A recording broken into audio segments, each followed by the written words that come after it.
He will be called Son of God, and they will call him Son of the Most High. His kingdom will be an eternal kingdom. These words resonate with an almost uncanny familiarity, don't they? Yet, they were inscribed not in a gospel, but on a fragile parchment 2 centuries before the birth of Jesus of Nazareth. This fragment, known as the Son of God text from the Dead Sea Scrolls, presents an immediate contradiction to conventional narratives.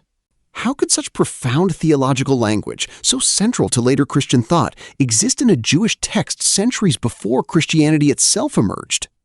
This astonishing textual evidence forces us to confront a pivotal question.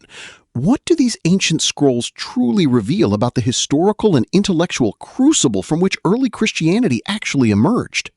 Our journey today isn't about proving or disproving faith, but about a meticulous historical investigation. Can these ancient Jewish manuscripts truly reshape our understanding of early Christianity's origins? We'll embark on a historical detective story, meticulously following textual and archaeological evidence to uncover the complex intellectual and spiritual crucible that predated the Gospels. This inquiry demands we move beyond simplistic narratives and instead embrace the nuanced reality of history. But what is that conventional narrative, the one so many of us grew up with? For many, the narrative of Christian origins is clear, a unique divine revelation, distinct and unprecedented. It presents Jesus' teachings and the subsequent early Christian movement as a radical break, a new covenant that fundamentally transformed religious thought. This perspective emphasizes a clear distinction from contemporary Judaism, portraying Christianity as an entirely new spiritual path born from a singular transformative event. It's a foundational belief for countless individuals, sincere in its conviction that the message was revolutionary, a profound intervention in human history. But to truly grasp the nuances of this revolutionary claim, we must first immerse ourselves in the tumultuous world that birthed it. Imagine yourself in first-century Judea. This was not a tranquil land, but a powder keg under the oppressive heel of Roman occupation, teeming with fervent religious and political factions.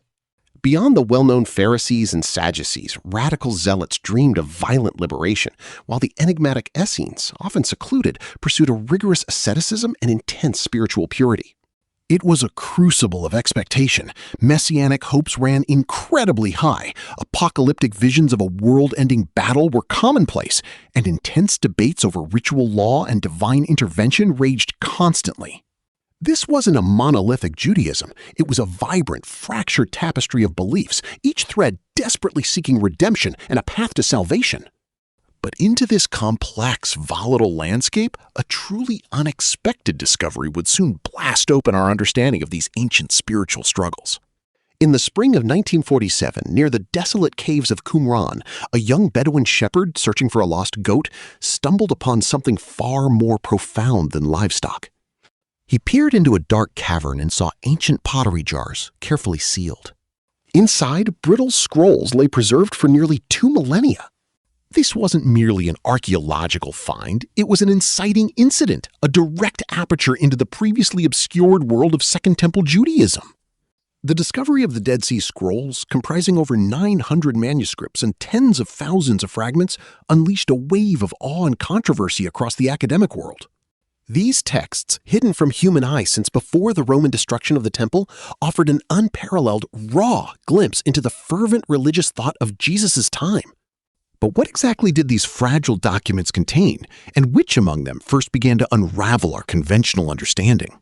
Among the first scrolls painstakingly unrolled and translated was a manuscript known as the Community Rule, or 1QS.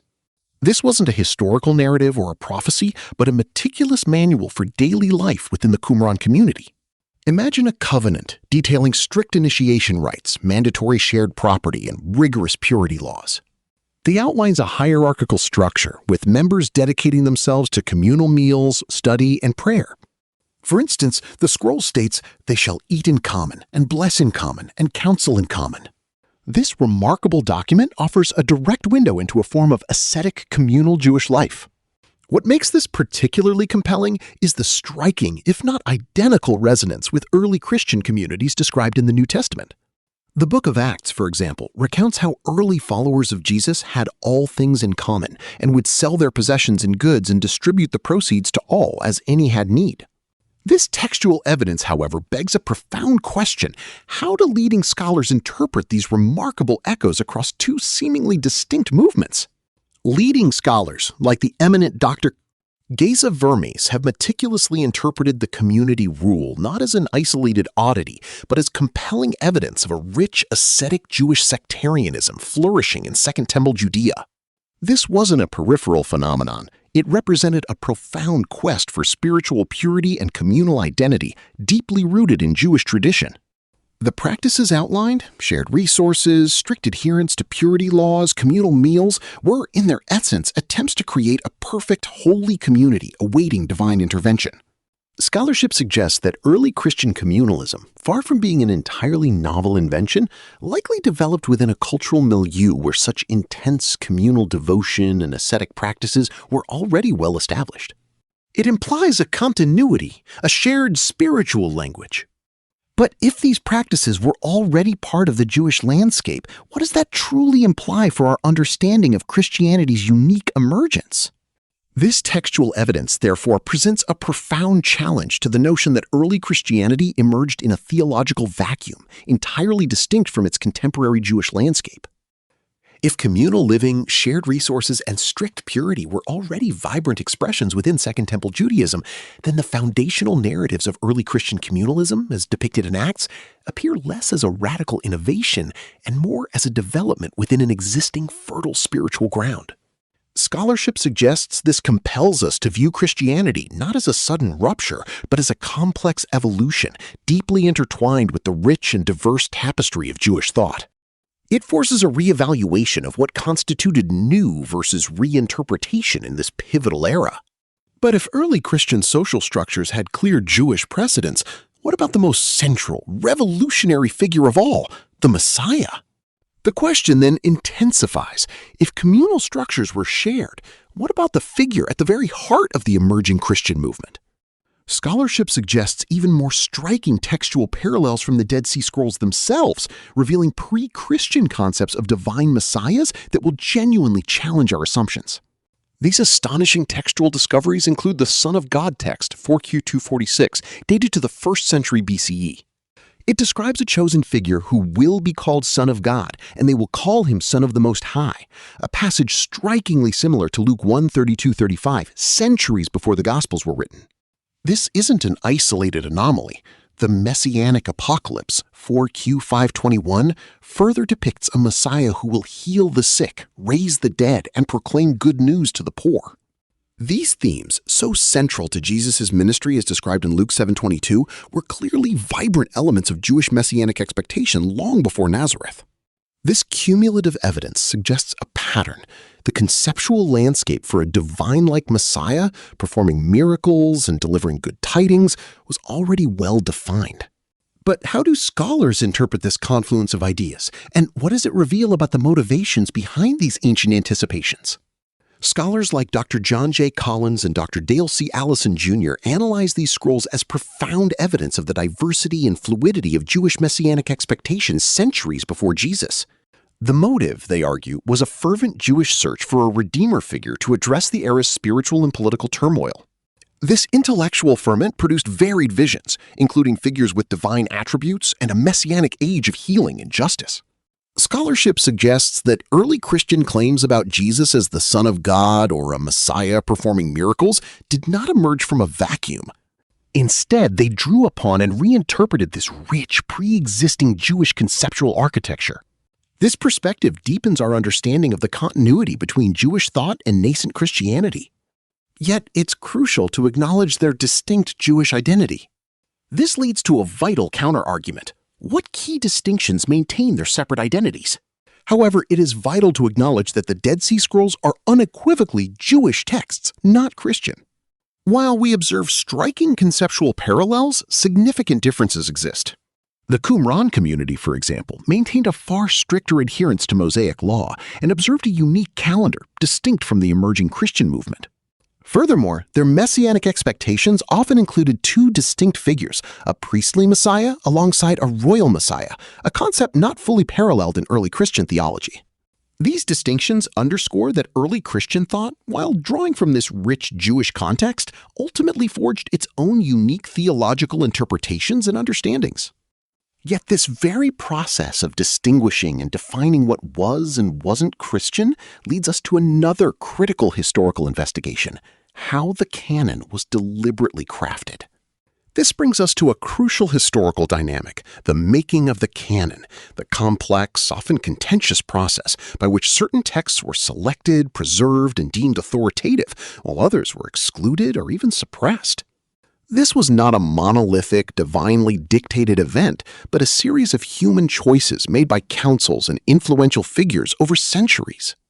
Scholarship suggests the destruction of the Qumran community by the Romans in 68 CE and the subsequent loss of many sectarian Jewish texts meant that their diverse perspectives were largely absent from the narratives that ultimately prevailed.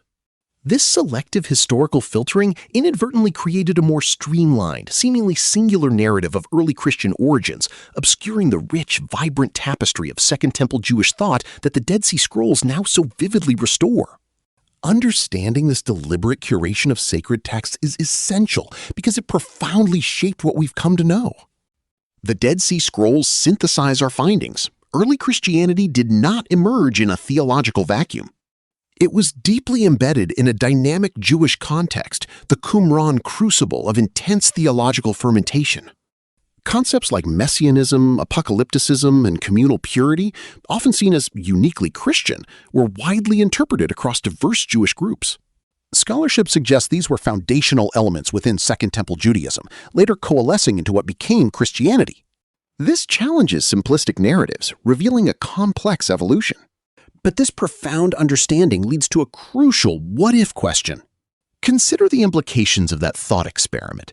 What if these ancient voices from Qumran had never been silenced, their texts circulating alongside the Gospels throughout history? How might our understanding of Christian origins, and indeed the entire trajectory of Western religious thought, have been fundamentally reshaped? The continuous availability of such diverse Jewish perspectives could have challenged the very notion of a singular, linear historical path for religious development, forcing a constant reevaluation of novelty versus tradition. This isn't merely an academic exercise, it's a profound reflection on the power of lost texts to alter our collective memory. Now, let's synthesize exactly what the Dead Sea Scrolls have, in fact, revealed. The Dead Sea Scrolls, through texts like the Community Rule and the Son of God text, offer invaluable historical context. They unequivocally demonstrate that early Christianity did not materialize in a theological vacuum. Instead, it emerged from and deeply reinterpreted a rich tapestry of existing Jewish ideas, concepts of messianism, apocalypticism, and communal purity that were already vibrant within Second Temple Judaism. While Christianity undeniably developed its own unique doctrines and interpretations, scholarship suggests its conceptual roots are profoundly intertwined with the diverse and often surprising expressions found in these ancient Jewish manuscripts. This academic lens doesn't diminish, but rather enhances our understanding of religious history, revealing a complex evolution. However, even with these revelations, a crucial question still lingers in the shadows. To what extent did direct interaction occur between nascent Christian communities and groups like the Essenes? While direct textual or archaeological proof remains elusive, the undeniable conceptual echoes within the Dead Sea Scrolls invite a profound what-if. The full, intricate story of Christian origins is still very much being reconstructed, one fragile fragment, one scholarly debate at a time. And it's precisely these unanswered questions that fuel our ongoing investigation into these mysteries. What aspects of these scrolls, or their implications, surprised you most? This journey through the Dead Sea Scrolls challenges us to reconsider foundational narratives. We want to hear from you. How do these ancient texts reshape your understanding of religious history? Share your insights and questions in the comments below, contributing to this vital, ongoing academic exploration. Engage with the evidence and let us know what resonated most with you. And if this deep dive into biblical mysteries has captured your curiosity, there's much more to uncover right here. The Dead Sea Scrolls are just one chapter in the vast, complex story of antiquity. If you're compelled by these revelations, we invite you to continue exploring with us. Perhaps delve into The Lost Gospels, Uncovering the Apocryphal Texts, or journey to the historical Jesus, what archaeology can and cannot tell us. At Biblical Mysteries, our commitment remains to dissect these narratives with academic rigor and a healthy skepticism, illuminating the hidden meanings behind sacred texts. Thank you for joining this profound historical investigation as we collectively reflect on the enduring power of ancient voices to reshape our present understanding. After seeing the conceptual echoes in the Dead Sea Scrolls, how much interaction do you believe occurred between early Christian and Essene communities? Comment below. I read and reply to everyone. These scrolls are just one hidden pattern. Next, we'll uncover the unsettling truth about the Nephilim of Genesis. Subscribe and turn on notifications to reveal these mysteries.